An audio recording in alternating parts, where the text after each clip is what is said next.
그래서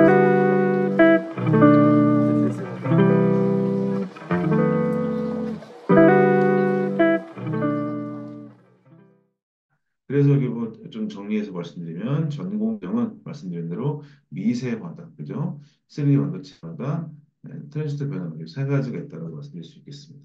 그래서 여러분께서 이제 실제 반도체 업계에서 좀 주목하시고 알아두시겠습니다. 우리가 알다시피 우리 미세 전공정이라고 하는 거를 얘네가 얘네가 900개 레시피가 있다. 레시피가 있는데 실제 900개 레시피라고 하는 때 900개 조건을 우리가 뒤에 설명드리겠지만 약 한 40개 정도의 설계도를 가지고 진행해야 돼요. 이게 무슨 얘기냐면요. 이 설계도가 가지고 진행한다는 게 한 설계도가 있다. 설계도 하나 있다. 그 무슨 얘기냐? 여기 설계도 하나라고 하는 거는 여기 보시면 얘가 지금 소잣단이에요. 이만큼 소잣단. 여기가 빨간색 보이시죠? 이 소잣단이에요. 얘가. 이 소잣단을 만들어주기 위해서는 여기 전체적으로 물질에 필요한 물질을 쭉 증착하고 그다음에 사진 찍어놓고 깎아내고 그쵸? 깎아낸 다음에 만들어서 말하자면 이 층 하나 만들어주기 위해서 설계도 하나가 필요하다는 얘기예요. 근데 걔가 요즘에는 40번 정도를 진행해서 쭉 쌓아 올려야 돼요. 근데 여기서 여러분께서 중요한 게 뭐냐? 우리가 제품이 만약에 D램에 1C였다. 맞으면 12나노 정도 됐다. 이렇게 되더라도요. 요 12나노라고 하는 게 모든 층이 다 12나노가 아니에요. 왜 그런지 생각해 볼게요. 여러분 여기 결국에 뭐였죠? 위쪽에 이만큼이 이 패키지예요, 패키지.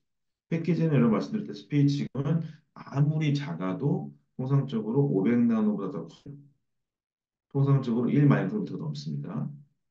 맨 위에 단, 그러니까 여기랑 이어질 배선이 제일 큰 단이 1마이크로미터예요. 네. 그런데 바로 안에 있는 반도체 전공정 진행했던 게 얘가 갑자기 20나노 필요가 있나요? 그럴 필요가 없죠.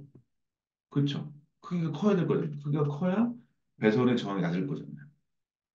그렇죠. 그래서 나눌 게 뭐가 있냐? 첫 번째로 여러분들 보시면 반도체 공정에서 말씀드렸던 미세화가 되어 있는 소위 선포, 디자인 룰이라고 하는 거가 되어 있는 곳은 여기 있는 소잣단을 뭐라 그러면 프론트 엔드 모듈이라고 해요.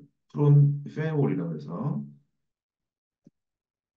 프론트 엔드 오브 레이어스라고 해요. 네, 이 소자의 앞단, 전공정의 앞단은 뭐냐? 얘는 주로 디자인율, 소위 얘기하는 12나노를 대고 맞춰서 진행하려고 해요. 얘는 미세한 게 맞습니다. 그런데 이 다음 단계 보시면 페올이죠, 페올, 배올. 배올이 뭐냐? 배올이라고 하는 거는 무엇이냐? 백 엔드 오브 레이어스라고 얘기해요. 이거는 다른 어디에서는 파운드리에서 이거를 몰이라고도 해요. 미들 오브 레이어스라고도 하긴 하는데 이거는 말이 좀 비슷하긴 하니까 좀 같이 같다고 볼게요. 근데 얘네들은 주로 얘네들은 디자인 룰이라고 하는 곳에 곱하기 2배 정도 크게 돼요. 왠지 잠깐 설명드릴게요. 여기 우리가 아까 잠깐 봤겠지만 웨이퍼가 이렇게 있을 때 웨이퍼는 수많은 형태의 다이로 되어 있죠. 다이가 나왔어요. 다이가 나왔으면 이 다이는요. 아주 미세한 형태의 뭐냐. 전력 가보면 아시겠지만 이게 불락이라고 되어 있어요. 불락이 하나가 128kB 막 이렇게 돼 있어요. 그것들이 막 모여서 3기가를 만드는 거예요. 이해되셨죠? 근데 이 하나의 블락은 이렇게 돼 있는 거예요. 이렇게라고 하는 거냐? 여기 소자단이라고 하는 워드 라인이라고 여기에 빛을 소자를 켜주게 되는 비트 라인이라고 하는 이 워드 라인, 빛 라인이라고 하는 것을 교차를 통해서 소자가 만들어지는 거예요. 예, 그러니까 얘네들은 다 뭐다? 얘네들이 소위 디자인 룰이에요. 근데 얘네한테 전력을 공급해주는 메탈 라인은 얘네만큼 미세할 필요가 없어요. 왜냐면 얘네들은 줄다리를 켜지기 때문에 여기 크기는 뭐다? 얘 크기 보통 2배 정도 돼요. 그걸 뭐라고 한다? 얘네를 우리가 피치라고 불러요. 피치. 예, 빼올 라인의 사이즈를 통상적으로 피치라고 부르는데 피치는 디자인률의 2배 정도 됩니다.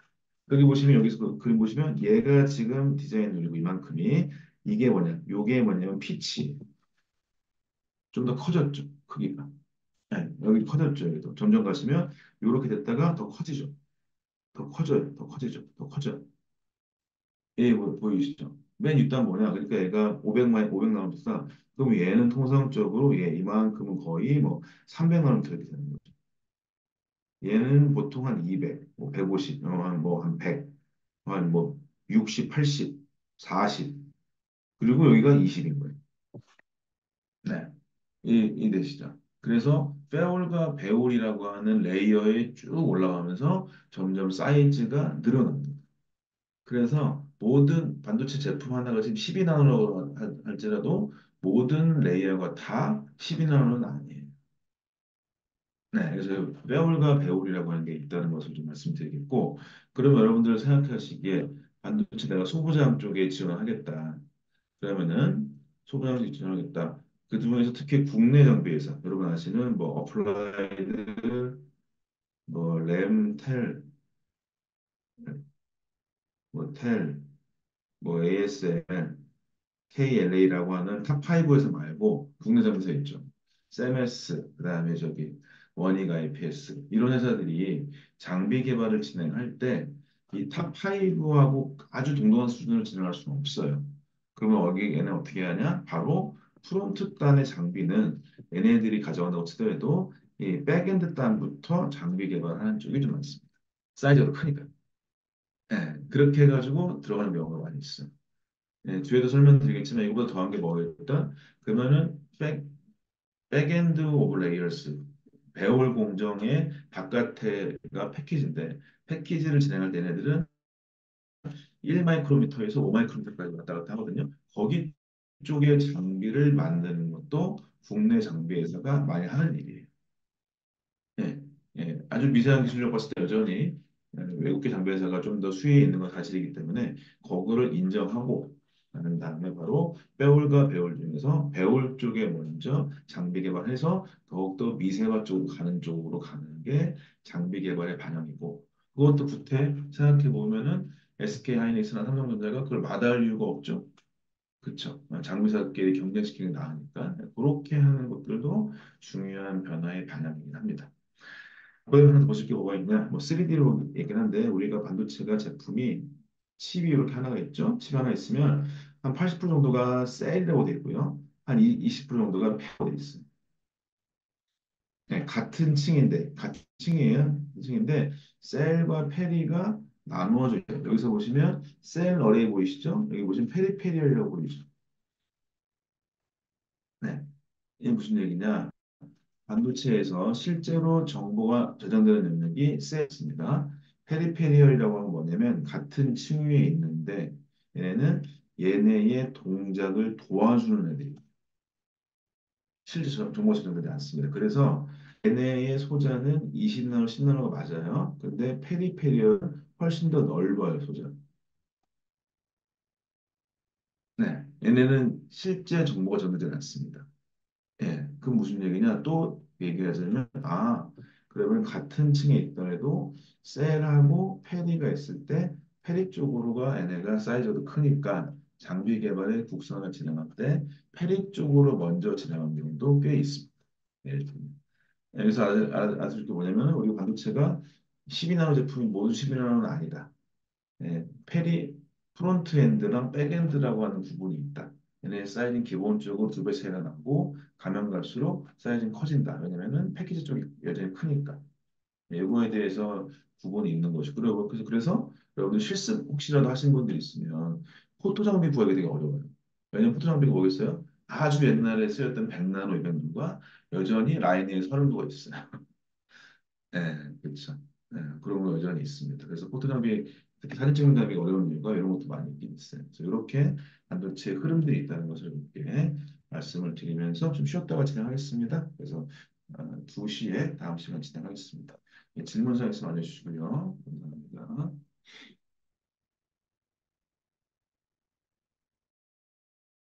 네, 여러분 2시 돼가지고 다음 시간 진행하겠습니다. 네, 영상 켜지기 부탁드리고요. 네, 반갑습니다. 매우 반갑습니다. 네. 네, 그렇습니다. 그래서 지금 이제 말씀드렸다시피 전공정 쪽에 대해서 크게 중요한 키워드죠. 미세와 3D 반도체, 트랜지스터 변화 쪽 얘기 드렸죠. 그리고 난 다음에 앞단 계쪽에 좀 가보시면은 설계, 설계와 생산, 그다음에 바운드리, 오사트 쪽 말씀드렸죠. 이런 거 이제 변화들도 계속 되고 있다 이 말씀을 좀 드렸습니다. 그다음에 이제 후공정 쪽도 이제 설명드리고 쭉 가도록 할게요. 후공정, 소위 얘기해서 어드밴스 패키지라고 얘기하고 패키지 쪽은 제가 마지막 날에도 설명드리겠지만 여러분 얘기했다시피 요것의 크기라고 하는 것들을 상상할 필요가 있다고 말씀드렸죠. 전공정 맨 작은 거 뭐죠? 우리가 얘기했던 소자가 지금 이제 뭐 D1A 뭐 약간 14나노 막 13나노 이래. 그렇죠? 그다음에 어떻게 됐다? 거기에 들어가는 이게 페올이다. 여기 배올이 생겼다. 배올은 얘 보통 두 배, 20나노 뭐 한 30나노 정도에서부터 지금 어떻게 이제 한 300나노까지 그렇죠. 아주 큰 게. 가장 미세하게 만드는 게. 그럼 거기 다음에, 맞아, 이런 게, 이게 어디 있는 거야, 이게? 얘네가 지금 여기 있어요. D램이라고 하는 거 다 있고, 있죠, 이렇게.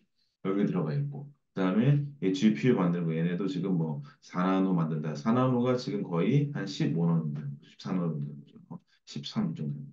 여기 들어가요. 얘네들이 아주 복잡하게 칠 만들 소자가 이렇게 만들어져 있는 거고 여기에 들어가 주는 형태의 가장 미세한 거의 연결성이라고 하는 거 해주기 위해서 뭐가 있냐?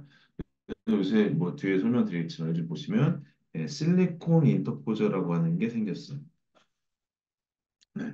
여기에는 여기 여러분이 3층 구조 여기를 쭉 보시면은 좀 이해가 좋을 것 같아요. 가장 기본적으로 여기 요 파란색 여기 여기 붉은색 여기는 뭐냐면 보시다시피 여기는 기본적으로 써있죠 여기 PCB 기판이에요. PCB 기판 다 알고 있죠? 녹색에 도선돼 있는 것, 그 구부를 수 있는 거, 녹색 기판이죠. PCB 기판이 있다. 얘네 크기는 통상적으로 10 마이크로미터 정도 됩니다. 그 배선 사이즈가. 배선 사이즈. 이 정도로 봅니다. 거기에 들어간 요런 걸 말하는 요거를 우리가 솔더볼이라고 해서 납땜해주는 구슬이에요. 납땜처럼 되어 있는 납을 중심 뭐 주석도 들어가긴 하지만 하여튼 주로 예전에 쓰이던 솔더볼이라고 하는 게그 납땜해주는 되어 있는 예전부터 쓰던 구슬 정도가 되겠죠. 그 다음에 원래 여기 요 단계 여기가 원래 무엇이냐 여기가 얘보다 좀 더 미세한 걸 만들어야 돼 라고 나온 게 무엇이냐 이쪽이 예전에는 여기 보시면 리디스트리뷰션 레이어라고 얘기해서 요거는 원래 반도체 공정이라고 하는 게 후공정도 더 설명드리겠지만 봤더니 삼성 TSMC에서 뭐 한 거냐 얘네 결국에 이 PCB 기판이든 솔더볼이든 나머지 무엇이든 간에 결국에 배선 아니야? 배선이면 어떻게 하면 돼? 배선은 기존의 PCB 기판을 하면 이거 못했는데 이 배선을 전공정으로 바꾸게 되면 전공정 바꾸는 거 뒤에 설명드릴게요. 전공정을 바꾸게 되면은 얘네를 거의 5마이크로미터부터 거의 1마이크로미터까지 할 수 있는데 요거를 뭐라 그러냐? 요거를 웨이퍼 웨이퍼 기반으로 해서 칩을 딱딱 붙여놓고 여기다 배선을 쫙쫙 만들어줘요. 이게 뭐죠? 여러분 아시는 이게 바로 웨이퍼 레벨 패키지. 삼성은 이걸 빨리 못했어가지고 그 후발주로서 보드를 따라하기 어려우니까 이렇게 디스플레이 패널을 만들어서 이렇게 칩을 붙였죠. 이걸 뭐라 그래요? 이거를 패널 레벨 패키지입니다. 이건 뭐냐면 이거가 뭐죠? 배선을 만드는데 기존의 와이어 본딩, PCB 기판 같은 조립을 해서 만든 게 아니라 화학 반응을 시켜서 배선 공정을 썼다는 거죠. 말하자면 전공정, 후공정을 만드는데 전공정의 방식을 썼어요. TSMC 같은 경우는 예전 장비, 8인치 장비 중에서 옛날 장비를 해가지고 웨이퍼를 패키지를 했고 왜냐면 TSMC는 웨이퍼 장비밖에 없으니까 근데 삼성은 웨이퍼 장비도 여전히 다시 하고 있는데 패널이 일단 디스플레이가 있으니까 생산성이 더 크니까 사이즈는 비슷하니까 이라고 해가지고 이쪽으로 드라이빙을 한 거죠. 근데 얘네는 다 전공정 쪽이죠. 그래서 그거를 뭐라고 그랬다? 재배선 공정이라고 얘기해요. 이게 통상적으로 5마이크로미터부터 1마이크로미터 정도까지 있었어요. 그걸로 해서 진행을 했었어요. 여기를 하다가 근데 얘네가 더욱더 미세해지고 얇아지고 더 속도도 빨리 원하는 거예요. 말하자면은 서브 1마이크로미터까지 원하는 거예요. 그러면서 어떻게 했냐? 얘보다 좀 더 비싼 공정, 거의 6배 가까운데요. 이 정도 해주는 실리콘 웨이퍼를 전공정으로 시켜줘요. 그거가 바로 1마이크로미터 아래로 할 수 있어요. 거기가 뭐냐면 여러분 보시면 실리콘 인터포저. 네, 그래서 요거를 뭐라고 하냐, 이런 애들을 뭐 2.1D, 뭐 2.5D로 얘기하는 건 제가 마지막에 설명드릴 거고, 그래서 여러분 나오는 게 뭐죠? 이거 자체를 아예 쌓아 올리는 거, 그걸 뭐라 그러죠? 우리가 칩넷이라고 해서 그것을 우리가 3D라고 그러죠.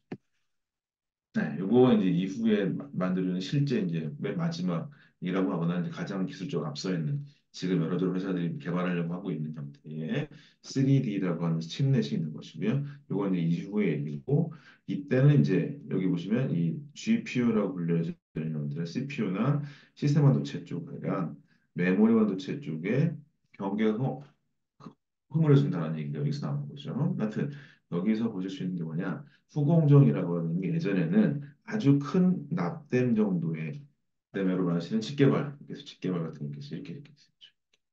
이렇게 있는 거. 요 정도가 있다가 혹은 여기 웨이퍼에 볼만 이렇게 있다가 이렇게 있다가 지금은 그게 아닌 게 예, 그러니까 이런 것도 여전히 쓰고 있습니다. 그러니까 지금 모차르트 기업 다 망한 건 아니에요. 그러니까 얘기했다시피 여전히 이 볼 그리드로 만들어주는 걸 쓰고 있어요.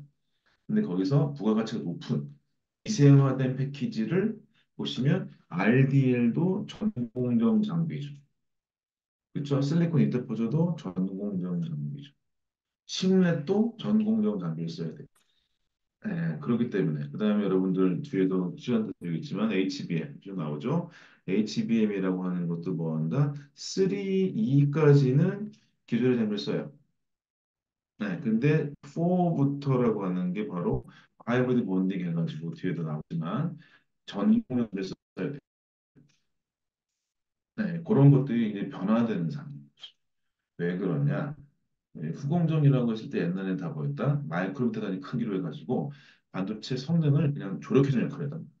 근데 걔네들이 성능 평가나 성능 개발이 어려지다 보니까 미세공정 중에 전공정 자체가 어려지다 보니까 얘네를 키워가지고 성능을 좋게 해야 되는 게 목표가 돼버린 거죠. 그러니까 얘네가 전공정과 후공정을 계속 왔다 갔다 하면서 활용을 해가지고 비용 측면에서나 성능 측면에서 무언가 계속적으로 개선해주고 싶은 거예요. 그래서 어드밴스 패키지라고 하는 거는 기존에 쓰던 아주 옛날 공정을 쓰고요. 그다음에 최신 공정, 자기들이 생각한 최신 공정, 서브 마이크로 정도 되는 것도 써야 되는 거. 이렇게 달라지는 겁니다. 거기에 여러분 요즘에 또 뭐에 붙이는 거가 있죠? 삼성전기나 뭐 SK 여기서 만들어주는 이 PCB 기판을 대신해주는 유리기판 얘기가 나와요.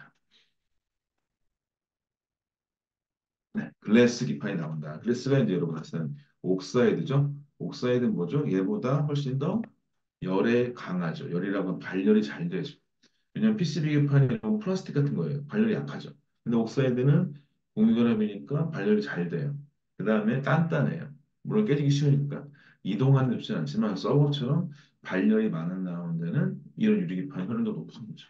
저 유리기판 쓰고 싶다. 왜냐면 얘가 공정 미세화도 좋고 그다음에 PCB 기판처럼 열 많다고 휴지도 않고 네, 이런 거에 공정적 안정성이 있기 때문에 그쪽을 판이 많이 이것도 있죠. 말하자면은 지금 호공정 쪽은 거의 춘추전국시 대처럼 할 일이 되게 많습니다. 네, 이렇게 말씀드릴 수 있을 것 같아요. 어느 정도 규모가 있었죠. 크게 전체적으로 봤을 때 여러분들이 크기로 이해하시는 게 제일 좋습니다. 지금. 그래서 전공정은 마이크로미터 단위보다 나노미터 단위, 10나노대 초반, 전공정의 후반대, 배월 공정은 뭐 20나노, 30나노부터 한 300나노까지 여러 가지 형태의 예가 있고, 그다음에가 거기서 나오시는 형태 후공정은 가장 앞단은 서브 마이크로미터, 그다음에 RDL 같은 경우는 5 마이크로미터 전후, 그다음에 PCB 기판은 10 마이크로미터 전후 이런 것들의 계속적인 변화들이 있다라고 하는 거가 있어서 공정상으로 이게 할 일이 많고 뭐 소재상으로도 할 일이 많고 그다음에 특별히 얘기할 수 있는 건 바로 여기는 이 발열이 이슈가 중요하죠. 발열이 중요하냐? 결국에 얘네가 그다음에 발열, 그다음에 그 열 처리, 열 전달 열팽창 이쪽이 중요한데 왜냐면 앞단에 배선등이 너무 많고요. 후공정은 이미 백엔드죠. 배올이라고 하는 배선을 거친 다음에 여기 때문에 얘네는 통상적으로 250도 이상 공정을 쓸 수가 없어요. 왜냐면 그 이상을 써버리게 되면은 발열 이게 열이 나가지고 아래에 있는 배선들이 성능이 안 좋아지니까. 네, 발열 이슈도 생기고.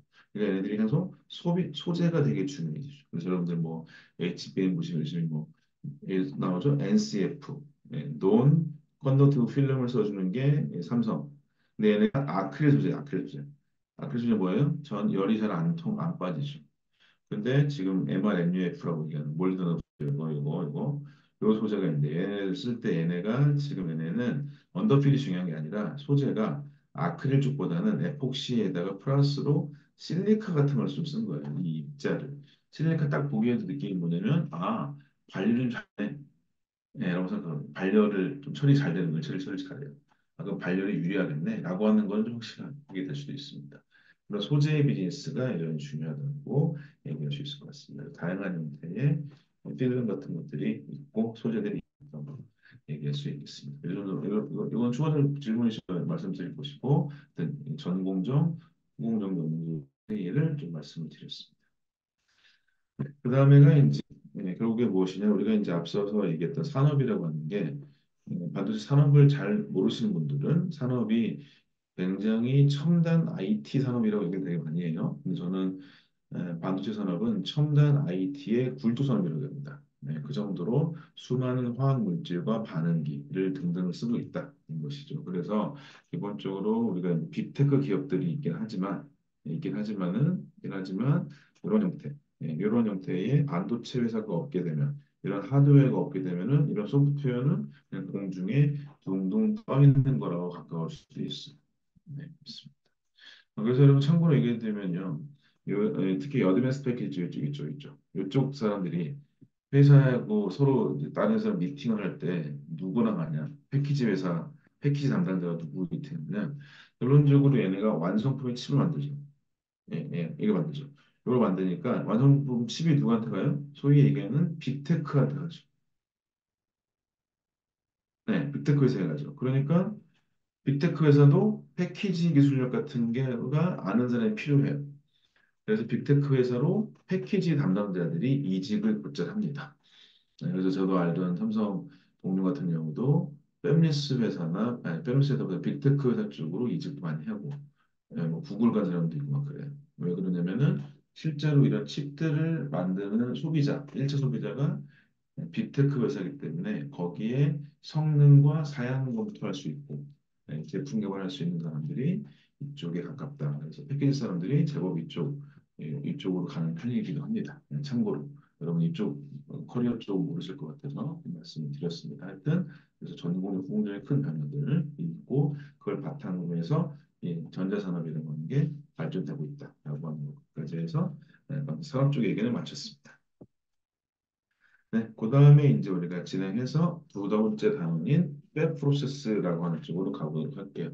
그래서 이제 우리가 산업 쪽에 대한 키워드를 많이 말씀드렸죠. 우리가 얘기하다시피 트랜지스터 있다, 그렇죠? 트랜지스터가 있는 것이고, 그거를 만들어서 우리가 메모리 반도체, 시스템 반도체를 구분해서 있었고, 그거를 엮어서 만든 게 폰 노임 아키텍처에서 얘기했던 컴퓨터다. 그렇죠? 컴퓨터가 PC 시대, 모바일 시대, AI 시대로 변화되고 있지만 결국에 반도체는 계속적으로 만들어진다라고 말씀드렸죠. 그다음에 만들어진 반도체가 메모리 반도체, 시스템 반도체가 있는데 그게 팹리스, 파운드리, 설계, 생산의 구분도 있기도 해서 그렇죠. 수율의 문제로 봤을 때는 메모리가 조금 더 유리한 편이다. 그 이유는 칩도 작고 그다음에 설계상 여분을 줄 수도 있기 때문에 그렇다라고 얘기했었죠. 그런 것도 있었고 하여튼 그렇게 해서 공정들이 계속 발전되고 있는데 크게 제품 개발의 큰 카테고리로 보자면은 일단은 제품 자체는 언제나 미세화돼야 된다죠. 미세화, 슈링키지라고 하는 게 가장 첫 번째. 그래서 D램이 1X, 1Y, 1Z, A, B, C 가고 있다. 어쨌든 간에 소재가 스위치가 작아질수록에 칩 개수가 늘어나고 몇 다이가 늘어나고 그다음에 성능도 좋아지니까. 그 다음에가 두 번째가 옆으로 만들어주는 게 어려워졌다. 그럼 뭐 해야 된다? 이거를 위로 쌓아 올린다. 그게 바로 3D 반도체였다. 실리콘 반도체라고 말씀드렸죠. 실리콘 반도체가 있었고 세 번째가 뭐냐면 바로 거기서 어, 시스템 반도체라고 하는 게 특히 소자의 변화를 줬다. 원래는 평면 반도체였다가 여기다가 2차원, 3차원의 위로 쌓아 올리는 것들 해서 단면이 넓혀 있다. 그래서 우리가 플래너 반도체, 핀팻, 그다음에 이걸 또 쪼개가지고 일단 GAFET 같은 소자의 변화를 통해 가지고 반도체 제품의 성능도 발달시켰다. 그래서 크게 세 가지 키워드 전공정은 말씀드렸다시피 미세와 3D 트랜지스터 변화 이 세 가지가 키워드고 이것들이 미세화 공정, 전 공정이 어려워지자 결국에 뭐였다? 후공정들의 변화들이 많이 생겼다는 거죠. 특히 어드밴스드 패키지 쪽에 가지고 다양한 변화들이 생겼다라고 말씀드렸습니다. 가장 기본적으로는 그렇지만 그게 다보다 반도체 산업은 결국에는 불구 산업이다. 제조업이에요, 제조. 제조업이기 때문에 다양한 물질을 써서 에너지를 인가해서 소재도 구동을 하고 다양한 물질의 화학 반응을 통해서 물질도 만들어내고 이런 것들을 통해서 우리가 반도체를 부동하고 작동시켜 나간다 말씀드렸고 그걸 진행할 때 특히 전공정 쪽에서 페올과 배올, 셀과 페리 이런 것들 구분이 꼭 되셔야 실제 반도체 업을 그리는데 도움된다고 좀 말씀드렸습니다. 좀 여러분들 생각보다 좀 새로운 내용들이 있죠. 이게 어떻게 보면 업계 분들에서 혹시라도 더 아실 수 있겠지만은 이렇게 전체적으로 산업에서 갖고 있는 것들도 같이 말씀드렸고 어쨌든 문의할 사항 있으면 계속적으로 채팅창이나 오픈 채팅방에 남겨주시면 제가 참고해서 말씀드리도록 하겠습니다. 중요한 거는 이 내용들을 달달 외우는 게 아니죠. 전반적인 산업을 이해하고 내가 설명 가능한 내용들을 발굴해내고 내가 했던 경험들 중에서 그 경험들을 연계해서 자기소개서든 간에 면접에 준비하는 거 중요하기 때문에 이해가 되는 것들로 여러분들이 계속적으로 접목하실 필요가 있습니다. 이걸 모른다고 불안할 필요도 없어요. 이렇게 계속 강조해서 말씀드립니다. 이제 팹 쪽으로 넘어가도록 하겠습니다. 팹. 결국에 반도체를 만드는 생산 현장인 것이죠. 팹 프로세스인 거고 기본적으로 웨이퍼를 기반으로 하게 돼 있고요. 웨이퍼를 잘라놓은 다이까지 만들어주는 게 전공정, 후공정이라고 볼 수가 있겠습니다. 팹 프로세스 쪽으로 가보도록 하죠. 반도체 공정입니다. 특히 여러분들 반도체 제품, 그러니까 아까 이게 오늘 오후 마지막 때 얘기했지만 결론적으로 반도체 제품이라고 하는 게 여러분 아시는 그 직무로 보면 삼성전자 직무로 보면 공정 설계, 공정 기술, 설비 기술 이것도 있고요. 그다음에 뒤에도 여기 나오시면 뭐 평가의 분석 쪽도 궁금하신 분도 있어요. 그것도 말씀드릴 거고 요거랑 유사한 여기가 되게 같이 돼 있는 게 하이닉스가 양산 기술로 이렇게 되어 있는 거죠. 이렇게 되어 있는 이 세 가지 직무고 근데 이 직무들이 결국에는 장비회사로 보게 된다면 장비회사도 이 공정 직무자들이 있는 것이고요. 설비 기술도 설비 엔지니어들이 있는 것이죠. 이 설비 엔지니어에는 설비 기술 관련된 엔지니어도 있지만 CS 엔지니어도 있는 것이죠. 다 같이 연결되는 거예요. 그래서 업계로 보자면은 이쪽이 제품, 결과물이 반도체 제품 만드는 것이고 이쪽은 장비 만드는 것이고 이렇게 이제 구분할 수 있는데 업계에서는 통상 설비와 공정 엔지니어가 사람도 많고 일자리도 많고 뭐 이런 것들을 다 많이 들어보실 것 같아요. 이렇게 해서 만들어줄 때 공정을 한다. 공정은 말씀드렸다시피 부품을 하나씩 만드는 게 아니라 뭐죠? 웨이퍼 전전의 화학 반응을 통해서 설계도를 입혀놓고 복잡한 것들을 만들어서 말씀드렸다시피 900개 정도의 공정을 진행하는데 40번 정도의 포토를 진행한다. 이 정도가 이제 전공정이라고 해서 말씀드렸고 거기에 들어가는 공정이 곧 뭐다? 얘네에 맞는 형태의 설계도를 곧 패턴을 만들어주기 위해서 그렇죠? 사진 이완해 준다. 노광 공정인 거죠. 네, 그렇죠? 노광 공정이라고 되어 있고 이 노광 공정 해주는 거 웨이퍼는 바로 필름의 웨이퍼라고 하는 걸 통해서 만든다. 자, 이제 보시다시피 웨이퍼는 대표적으로 여기 12인치죠. 12인치 300mm 보고 말씀드린 여기 다이가 뭐 1,500개 그러니까 반도체 D램 같은 게 나온다. 다른 것 같은 경우 더 저기 뭐냐 시스템 반도체는 조금 더 작긴 하다. 그래서 실리콘 웨이퍼라고 하는 게 됐고 실리콘 웨이퍼라고 하는 크기는 얘가 12인치죠. 300mm고 여기 크기는요. 얘가 0.7mm 혹은 700 마이크로미터 정도예요. 이 정도 사이즈 되고 있어요. 좀 얇은 편이죠. 그다음에 실리콘이 주 반도체 의 재료가 됐죠. 거기는 어쨌든 간에 얘가 지각에서 가격 싸기도 하고 그다음에 얘가 실리콘 옥사이드 만들게 되면 여기는 주로 실리콘은 배선과 전구로 쓰일 수 있는데 소위 도체로 될 수 있는데 실리콘 옥사이드 대표적으로 얘가 절연체가 쓸 수 있죠. 네, 그렇게 해서 절연막 구성도 쉽기 때문에 실리콘과 옥사이드 두 가지를 조합해서 많이 쓰게 돼 있습니다.